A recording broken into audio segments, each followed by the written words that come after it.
Today on the radio program, and just a few minutes ago here on Fox, I announced that we are doing a sequel, if you will, to our Restoring Honor event in Washington, D.C. last year in August. This one is called Restoring Courage, except it's not going to be held in the United States. It's going to be held in Jerusalem.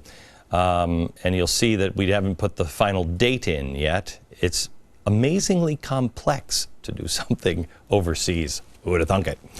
I know a lot of people in America, at least I believe many people in America, feel that they are tired of being the world's policeman. They are tired of paying for everybody. They're tired of being asked to come in with boots on the ground. And a lot of people are saying, let the people in the Middle East solve it. And I used to feel the same way, except then 9/11 happened. And then I started doing my own homework and really looking into things. It can and will reach America. It already is. There's a class in Arizona we told you about last week. Kids are fighting to keep this horrible curriculum in school. It calls for the death of the invaders. That would be white people, the overthrow of the U.S. government. Mexico is the oppressed and America is the great oppressor. It's the same thing that they're saying about Israel in the Middle East. Except this is the great Satan, Israel is the little Satan. We have the mayor of Jerusalem, Nir Barkat, who has been so gracious to help open up his city for people, hopefully from all around the world, that will join us this August. You know, we were talking before we went into the break that people have this view of what's going on in the Middle East, and you say the facts don't fit it. And so we have a historic opportunity. What do you mean? Well, look at what's called the Arab Spring. Nobody knows where that's headed. Look what's happening with the rise of the Hamas and this deal between the Hamas, which believes in the destruction of Israel, to the front stage. It looks like the Middle East is a big minefield. And people that are looking for resolving the conflict, it doesn't fit. The details, the things that are happening doesn't fit, because right now, when one part wants to kill the other and the other is peace-seeking, you cannot resolve the problem unless we get kicked out, which we don't intend to let happen.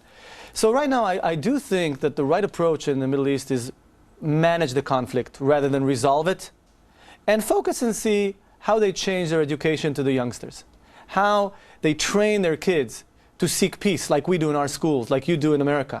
I think that we have to make sure that we are dealing with a partner that wants to live next to us. Do you believe you're dealing with an honest partner in the United States anymore? Because I'm concerned that the United States is not necessarily, our allies have changed. We have changed. Our administration is changing our allies, I fear.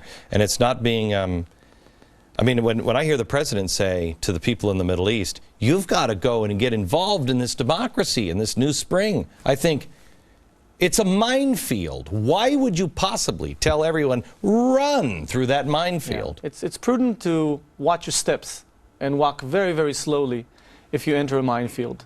And don't take too many risks, unless you want, your foot blown off. Right. And I don't think anybody wants that. So we must focus on defining what's good and what's bad. I think that is there good and evil?